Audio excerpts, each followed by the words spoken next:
This is the GIS News for Thursday, September 19th, 2024. I am Rakisha St. Louis.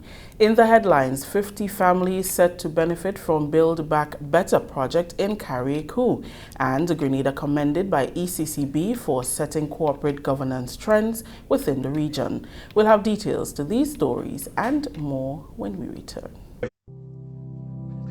If there's one thing we know for sure, life is an unpredictable journey, full of twists and turns, but no matter where it takes you, the National Insurance Scheme is here, ready to support you every step of the way.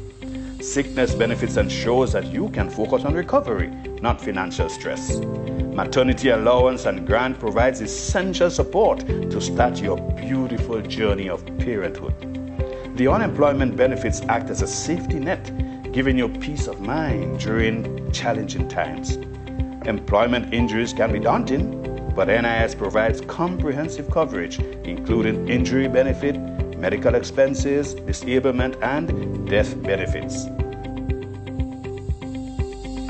At NIS, your well-being is priority. Now you can face challenges confidently, knowing that support is just a claim away. Contact us today to find out more about the range of benefits, or visit our website at www.nisgrenada.org. Welcome back.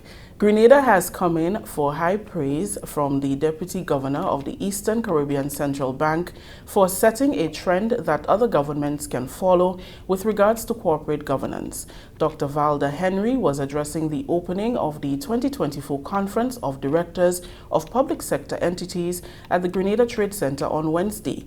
The purpose was to facilitate strategic dialogue and knowledge sharing and collaboration among directors and boards of public sector entities in Grenada. Guest speaker Dominican native Dr. Henry, a chartered financial analyst who holds a PhD in industrial relations and business, focused her message on integrity, strategy and risk, among others, anchoring her presentation on the UK Corporate Governance Code of 2024, which takes effect on January 1st, 2025. On the subject of strategy and risk, Dr. Henry said boards have a responsibility to ensure internal control, audit, and minimum risk. Oftentimes, boards set strategies without paying attention to the risk. So they ask for an increase in profits of 200%. But they don't ask the necessary question. To achieve that profit of 200%, what are the risks involved? And once you decide to determine what the risks are, you have a few more questions to ask. Is that risk within our tolerable space? Is that risk affordable? Can we afford it? And if you can't, no matter how nice it sounds to say a 200% increase, you must not. Another stark example is Bear Stearns and the mortgage-backed securities scandal. And when you looked at when everything came down and the studies were shown, more than 256% above the risk tolerance of the company. And you can think of your own companies. Are the decisions you make consistent with what you can afford to take? And that is why when Clico collapsed, many individuals lost bigly. Why? Because they invested on these returns of 9, 10, 13, 15% without asking themselves the risk.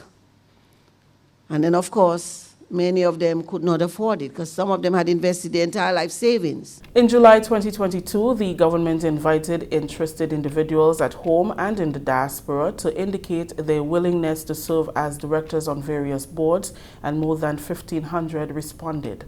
Training for the directors began in February 2023 with an investment thus far of $574,000 in human capital development.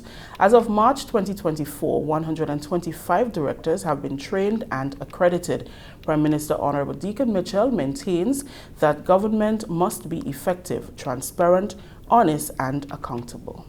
It's not a secret that we inherited a situation where too many of the people who serve on boards of statutory bodies and state-owned enterprises have not had the requisite training, nor are they fully aware of their fiduciary and other responsibilities.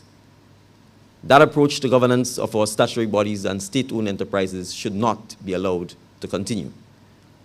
And so we are committed to doing things differently, and in that regard, it means doing it better.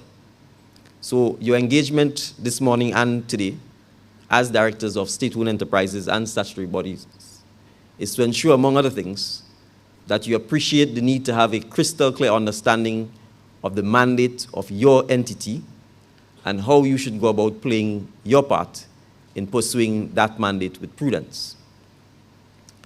As directors, if you do not actively participate in developing the strategic and risk management plan as required by the Public Finance Management Act, and to ensure that it is aligned to the priority policies and agenda of the government, that it serves the stakeholders meant to be served by the legislative and policy framework that your statutory body operate in, then you'd be failing to do your job. Finance Minister Honorable Dennis Cornwall said properly governed and well-rounded entities require a balanced and fit-for-purpose board of directors which must understand its role, mandate and function, and which must also be equipped to effectively execute these functions. He added that as part of the transformation agenda, the government seeks to have the statutory bodies prudently governed in accordance with best practices and legislation standards. He urged all to be trained and accredited to ensure government lives up to its mandate of good governance. We believe that by doing so, we basically have a better group of persons who would lead the state enterprises and so on, where we definitely need good performance in all sense. It makes no sense, for example, that we provide subventions to a statutory body or state-owned enterprise or commission, and we do not see value for money coming from it. We would encourage you to do your best and to ensure that you can deliver as required. For those entities that are designated to basically produce revenue for the government of Grenada or to basically lead or direct certain functions, we also encourage you to at least do the same, because with your efforts and so on, we can build a better Grenada for all of us. The conference was held under the theme Building High-Performance Entities, Boards' Responsibilities for Good Corporate Governance and Strategic Oversight. Parliamentary representative of Carriacou and P.T. Martinique, Honorable Tevin Andrews, says Project Build Back Better has been adopted on the Sister Isles. By the end of December, 50 families will benefit from the project, which promises structures that are more resilient, affordable, and climate smart. The project, organized by the Ministry of Mobilization, Implementation, and Transformation, was launched in St. Patrick on Tuesday and will benefit over 150 families by the end of the year. During the launch, MP Andrews said 2 projects are ongoing, with 2 to commence shortly. As soon as Minister Williams shared this concept of Project Build Back Better with me, you know me, we took it and we run with it. And as much as there are people that are saying nothing is happening in Carriacou and P.T. Martinique, I'm happy to announce that we started without even a launch. We started building the Project Build Back Better houses. So as of today, we have 2 projects, Build Back Better homes that are being built, and tomorrow another 2 will start. The intention is by December, we will have 50 of those homes built so that 50 families can have a Christmas present. He commended everyone for the role they played in the cleanup process following Hurricane Beryl. Significant progress has been made in Carriacou. I am using the opportunity to thank all of you, the wonderful people of Grenada, and including some of you from St. Patrick's who journeyed to Carriacou and P.T. Martinique to assist the people of Carriacou and P.T. Martinique in assisting us, in helping us to recover faster and assisting us with the cleanup. So I really want to put that on record and thank you. And again, thank Minister Williams and his permanent secretary and the entire team at MIT for leading the charge. If you go back to Carriacou today, compared to 2 months ago, you wouldn't believe that it's the same Carriacou. This is the GIS News. When we return, Prime Minister encourages Empower participants to set self-improvement goals.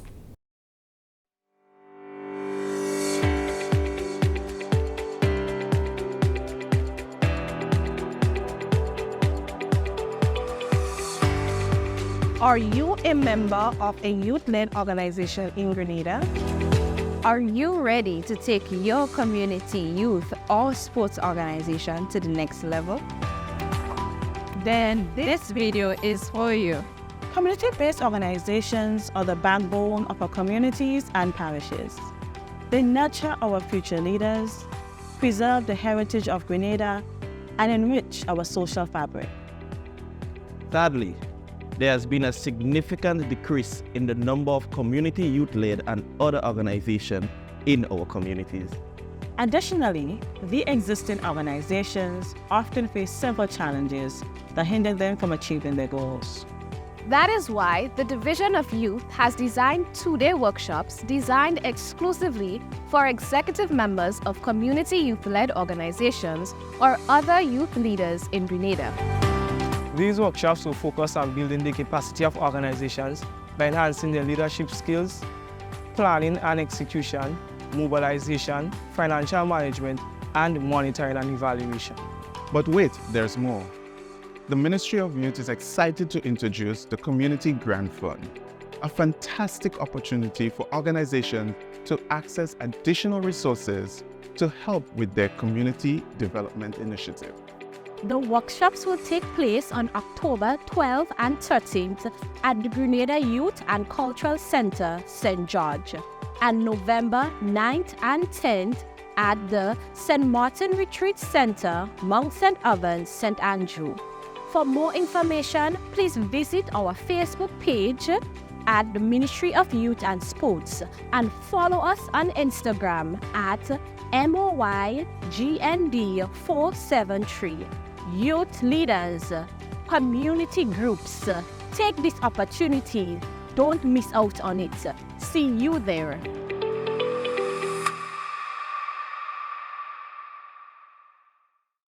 Welcome back. Prime Minister Honorable Deacon Mitchell calls on Empower participants to set self-improvement goals that augurs well for the development of their communities and the country. He was speaking at the recently launched and orientation of the 4.0 cohort of the Empower program.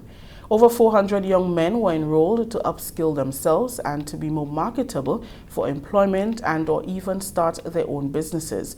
Prime Minister encouraged them to use the opportunity to set goals for self-improvement, also noting that they should not compete with anyone else as they strive to enhance their individuality. You don't have to compete with anybody else. All you have to do is compete with yourself. So the aim should be a better man today than you were yesterday or the day before.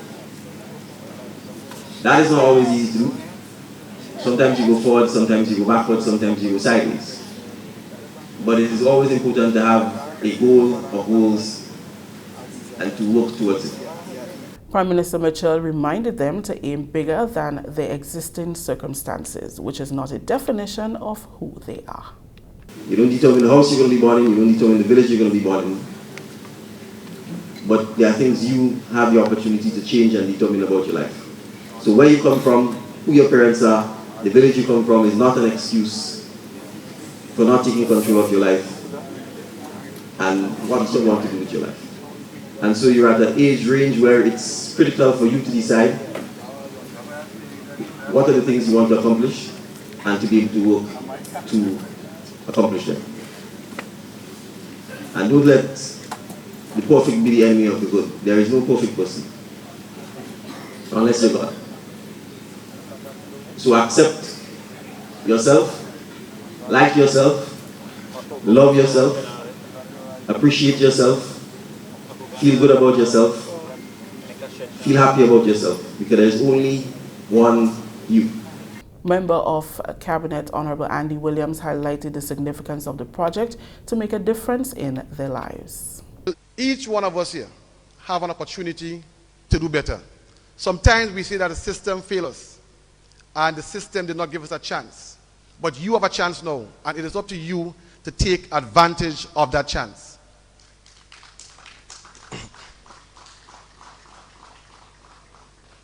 And let me just say this. Some of you may come here today because some really want to make a difference. Some of you are here today because someone tell you to come here. Or your mother say come or go.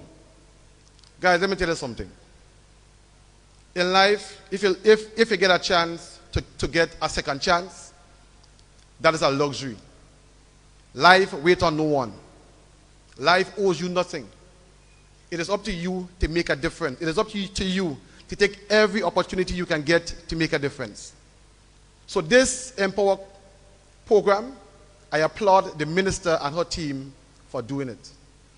The Empower project caters to young men who are unemployed, underemployed, marginalized, and in conflict with the law, who are interested in certified training in various marketable skilled areas to increase their chances of meaningful employment or entrepreneurship. Continuing the news, an important workshop took place yesterday at the Radisson Grenada Beach Resort aimed at validating the draft food and nutrition policy. The event brought together a diverse group of participants, including agriculture officials, stakeholders from the Grenada Food and Nutrition Council, representatives from the Central Statistical Office, NGOs, and social development advocates. Participants engaged in discussions focused on enhancing the National Food and Nutrition Policy and Action Plan, highlighting key issues such as the impacts of climate change on food security and the importance of increasing private sector involvement.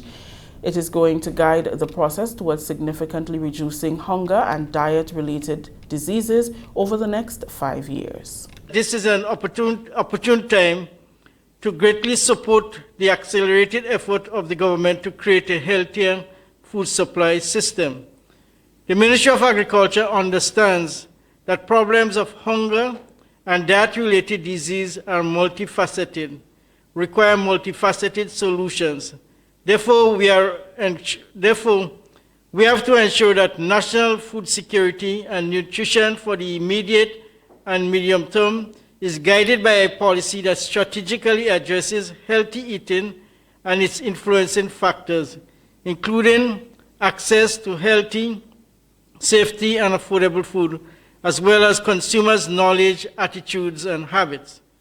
The development of this draft policy has been supported by key data-driven research, including the recently completed National Food Security Index. That was Permanent Secretary in the Ministry of Agriculture, Isaac Bagwan, who stated that after the validation process, the draft document will be presented to the Cabinet for approval, paving the way for its implementation.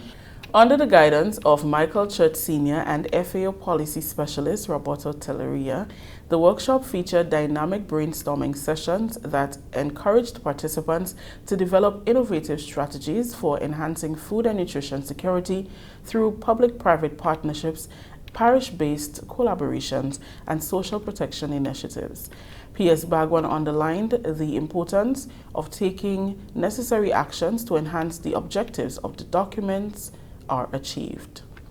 This is an action-oriented document, yeah? And as the Cabinet Office would have indicated some time ago when we would have had a discussion, is that this policy cannot self-implement. They need us, they need the various ministries and the various stakeholders to be implemented, yeah? And so I want to encourage you as a PS in the ministry for you to take charge of this document, for you to see from your ministry what are the inputs that you need to make so that, again, at the end of the day, we'll have a policy that would guide us in our food consumption. It would guide us in terms of the other policies that we put in place as it relates to import, export of food. It would guide us from the agricultural point of view, from the point of view of making food available, healthy food available from the farm to the table. It would guide us in terms of the Ministry of Health and the myriad of issues they face with chronic non-communicable diseases, including the issue of food or lack of food. It would guide the Ministry of Social Development in their policies as they look and to relate to the issues of vulnerabilities and other stakeholders into this room. The finalized policy will guide Grenada's food and nutrition strategies for the next 5 years.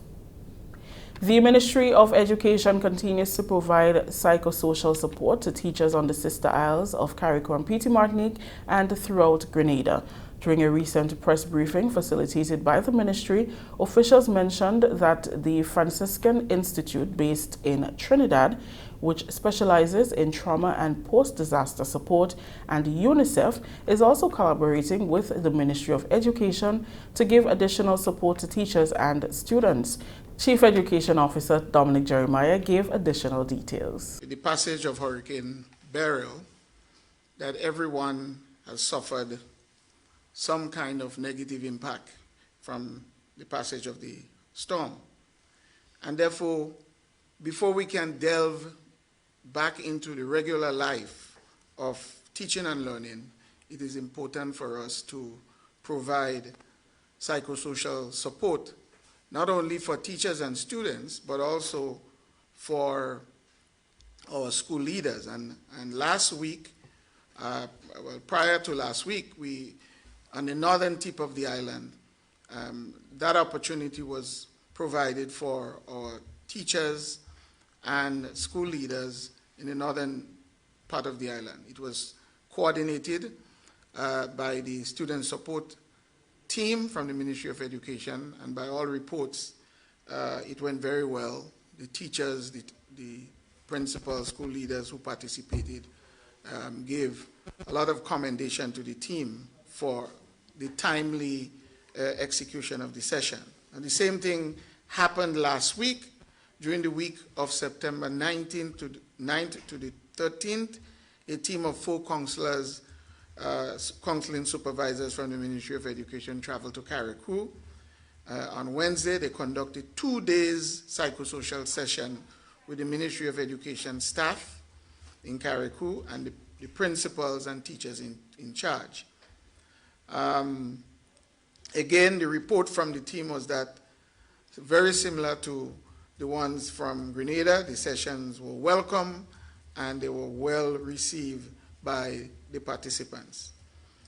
During this week, the week of September 16th to the 21st, beginning maybe by Wednesday, this session will continue with teachers and workers in Carriacou and Petit Martinique. Schools reopen in Carriacou and Petit Martinique on Monday, September 30th. Finally, in the news, the Division of Youth is currently training youth parliamentarians in preparation for the upcoming youth parliamentary elections. So far, they have completed 3 sessions. Public Relations Officer Kirani Alexander has more in this report. The national youth elections candidates have been announced, and they will now be moving into full gear with their election campaigns. To better equip them for the journey, the Division of Youth recently hosted a workshop aimed at providing a clearer understanding of the election campaigning. The workshop was facilitated by former parliamentarian Ms. Clarice Charles, who shared her expertise on the essentials of running a successful campaign. She speaks on what was covered during the workshop. This afternoon we were dealing with campaigning, and therefore we went through everything, like canvassing, we did all that needs to be done, messaging, meeting the press, electioneering, election day activities, every living thing that is done, that has to be done under campaigning. What I did was to do the bigger picture in case they have to be actually representatives. However, since it is a youth parliament, I expect them to scale it down to suit the circumstances of the training that they have had for the youth parliament. Ms. Charles applauds the Division of Youth for giving the participants in the Youth Parliament program an opportunity to go deeper into the parliamentary process by adding the elections aspect. I think that what they have done is important because it has made it realistic.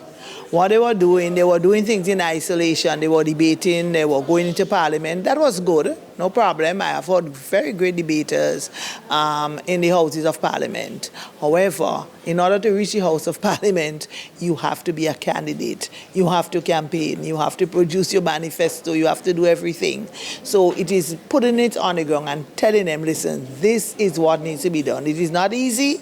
It is not impossible. It is difficult, but it can be done. And to start at a young age and get that kind of training, I wish I were in their position. The candidates left the workshop feeling motivated and eager to begin their campaigns. Several of them shared their thoughts on the session. I learned lots and lots from those who are experts in this field and those who came from this field and is now out of it and is giving us advice and tips as to how to maneuver as we enter into this new area. It is the ability to give youths the opportunity to run like an actual politician. And so I felt like I was an actual politician in some sense. There was a reality about it. There was a serious nature about it. And so I learned about the importance of having a plan, right? If you fail to plan, then you basically go into your whole election with no resolve. What stood out most for you? Campaigning itself, going out and meet the people. I really have a heart and a passion for people. So getting out there and hearing what the people have to say and actually meeting them physically, that is important. And that is what I really liked about it, to know that my heart basically is in the right place in that part of the conversation was you must be out there, and that is exactly what I want. I feel good. The session was upfront and very straightforward.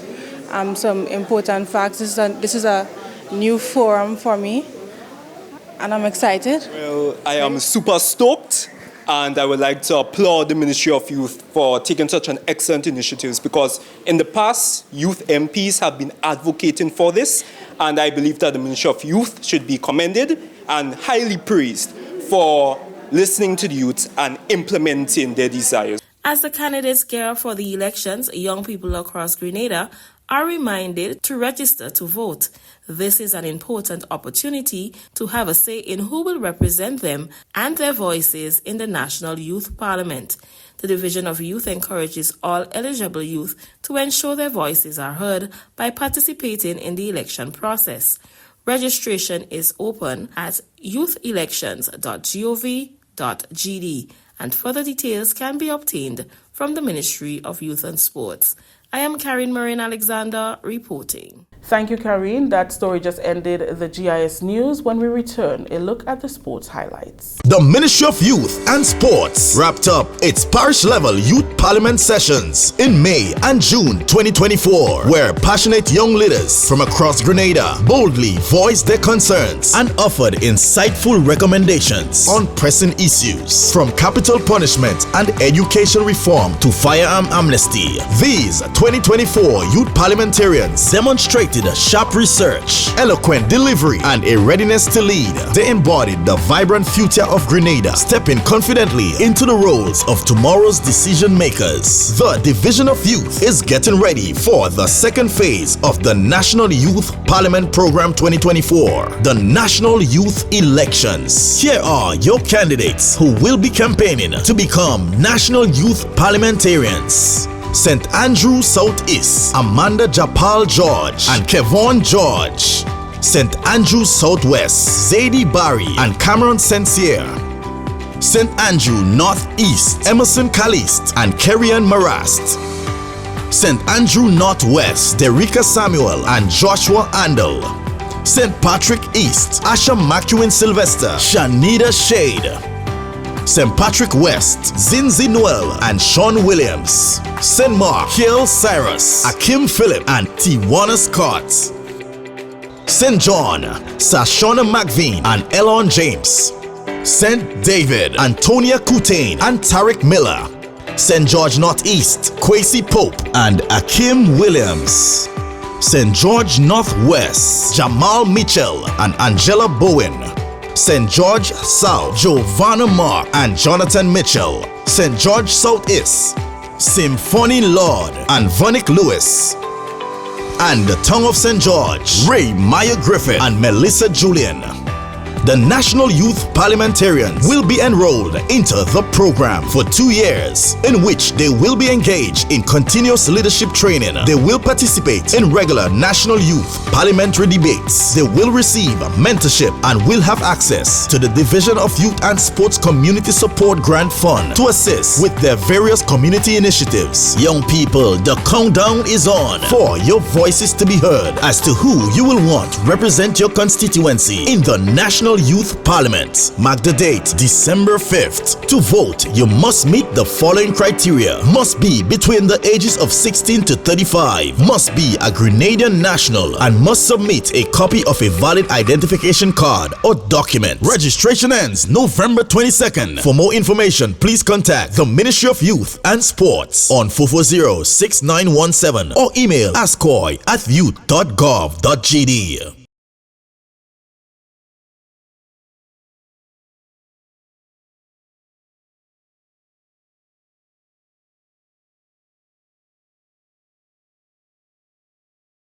Grenada's 400-meter Olympic gold medalist Kirani James is among 13 people who will receive honorary degrees from the University of the West Indies following the University Council's approval of the conferral at the 2024 graduation ceremonies. UWI has issued a statement saying, quote, "This year's honorary graduates have had long and impactful careers in the areas of advocacy and activism, medicine, tourism and culture, sport, business, education, science, and the music industry," unquote. Kirani will be conferred Doctors of Laws, LLD, on November 9, 2024 for excellence in athletics. Kirani was named Grenada's Athlete of the Year 4 times and was ranked number 1 in the world at the 400 meters in 2011, 2012, and 2014. Outside of track and field, James has a bachelor's degree in general business and is a member of the board of directors of the Windward Islands Research and Education Foundation, WINDREF, and its Sport for Health program.